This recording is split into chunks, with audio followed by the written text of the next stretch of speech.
Our next speaker is Acharya Maull, who is a senior teacher in the Shambhala Buddhist lineage. And he is the founder, basically he's a giant in one of the really foundational figures in creating a new vehicle for applying Buddhist practice and modes of presence and personal presence to help the lives of prisoners. He's the founder of the Prison Dharma Network, Peacemaker Institute, National Prison Hospice Association, and the Naropa University Center for Contemplative End-of-Life Care. He leads meditation retreats, bearing witness, and street retreats, chaplaincy trainings, prison trainings, and peacemaker trainings throughout the world. Fleet is also the author of a remarkable book called Dharma in Hell, The Prison Writings of Fleet Maull. Fleet, thank you so much for coming.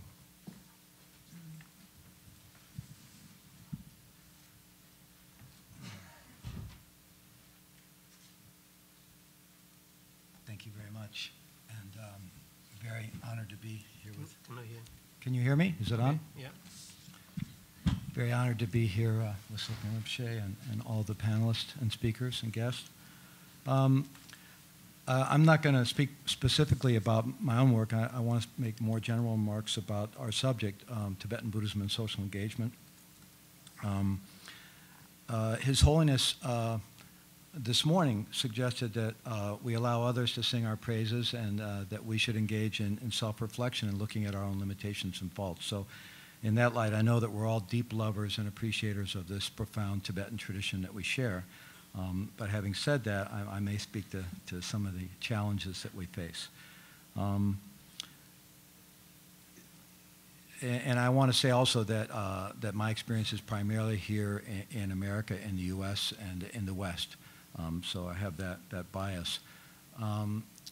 Although Professor Makransky began by speaking of all the myriad ways in which Tibetan Buddhism is showing up in beneficial ways to the world, and that's certainly happening all over the world and in this country. And at the same time, I would say that our tradition has been, especially here in the West, yet largely involved in personal liberation. And understandably so. I mean, we all know it's a very daunting path to deal with our own suffering, to try to follow our own path, to try to accomplish these practices and to develop ourselves spiritually. It's a very daunting task.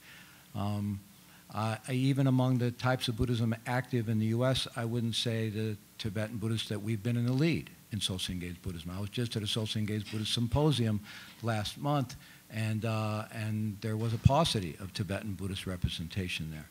Much stronger representation from the Zen traditions and the Theravada and Vipassana traditions.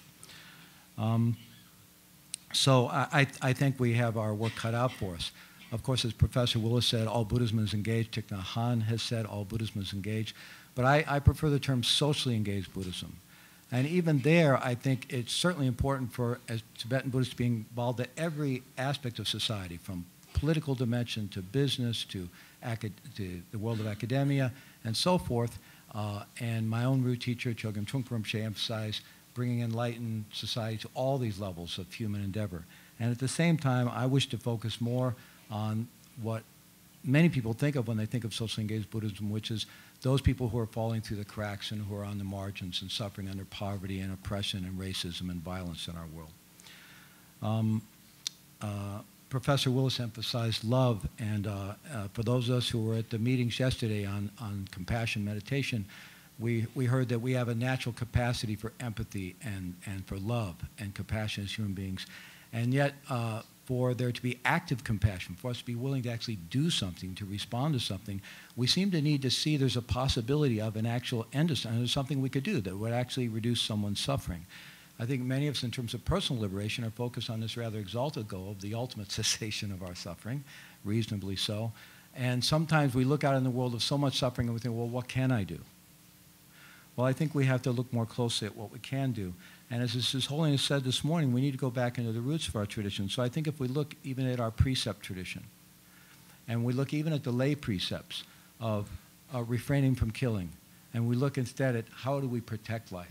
Where are we not protecting life? You know, where were we as a Western community in Rwanda, where I'm now doing work?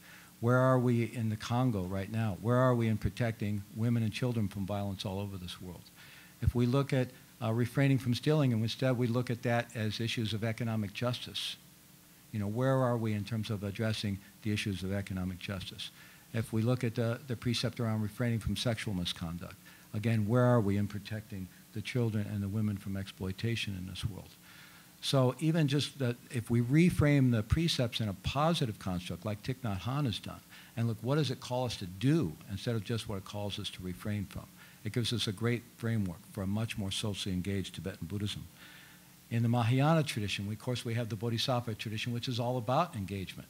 But again, I think it's very easy for us to still translate the Bodhisattva ideals into our own path of personal and individual liberation. My own teacher presented the Shambhala tradition as a warrior Bodhisattva tradition, very much emphasizing that it's about acting. It's, of course, not acting from wisdom, and we have to cultivate that wisdom, but it's about acting. It's about being in the world and being engaged. Our Vajrayana, you know, part of, I think, the great news about our Vajrayana path is it's obviously this profound, accelerated path to liberation. And yet, at the same time, it's so demanding that it may prevent many of us from having the time to get that socially engaged. But I think where I see the great benefit in that is that these practices are some of the most profound practices for creating more resilience coming into the body, as Sokten Rinpoche said, and creating resilience and capacity to serve, to actually having the capacity to go into the charnel grounds without losing our seat, without losing our wisdom, to working with the winds, with the Prananadi and Bindu, to develop profound capacity and resilience to go sit in those fires and to sit alongside people who are suffering in the charnel grounds that exist in our cities and rural areas in this country and exist in places all over the world, and actually have the capacity to show up there and serve from a place of wisdom. So I do think our tradition has profound things to offer to the world of social engagement, and yet I think we really have to sort of wake up to that call and realize that somehow we have to pursue our own spiritual evolution while at the same time serving in this world because the world needs us. Thank you.